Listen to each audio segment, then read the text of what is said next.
Type 2 এর অঙ্কগুলা এইভাবে থাকে, যেমন এক্স স্কোয়ার সমান কি, একটা ভদ্র নাম্বার একটা অভদ্র নাম্বার।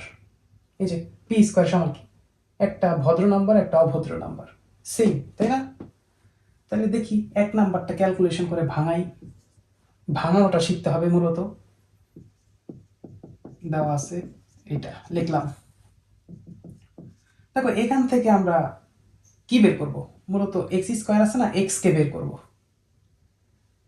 তাহলে এক্স স্কোয়ার, এই স্কোয়ারটাকে কি কাটতে হবে, তাই না? তাহলে কি এই পাশেও একটা স্কোয়ার থাকতে হবে, তাহলে স্কোয়ার স্কোয়ার কাটতে পারবো আমরা। কিন্তু এই পাশে স্কোয়ার আসবে কিভাবে? দেখো আমরা একটা সূত্র জানি,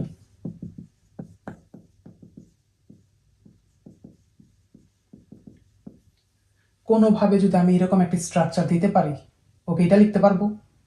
আর এইটা যদি লিখতে পারি, স্কোয়ার স্কোয়ার কাটা। কিন্তু এইরকম স্ট্রাকচার দিতে গেলে আমার 3টা পদ লাগবে না, আছে মাত্র 2টা পদ, একটা ভদ্র একটা অভদ্র। তাহলে একে ভাঙানোর নিয়মটা কি?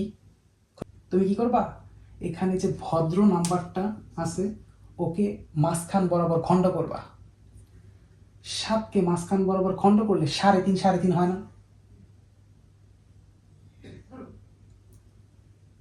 যেহেতু এটা বীজগণিত, তাই এখানে দশমিক আনা যাবে না। তুমি কি করবা, একটু আগে পরে যাও, 3.5 না লিখে ওকে 4 লেখো, তাহলে 4 আর 3 হয় 7কে ভাঙালে। তাই 4 আর 3-এর মধ্যে বড় সংখ্যাটাকে সামনে দিবা, ছোট সংখ্যাটাকে শেষে দিবা। তাহলে 4 আর 3 যোগ করলে 7 হলো। আর যে যে অভদ্র ছিল ওকে মাঝখানে রেখে দাও।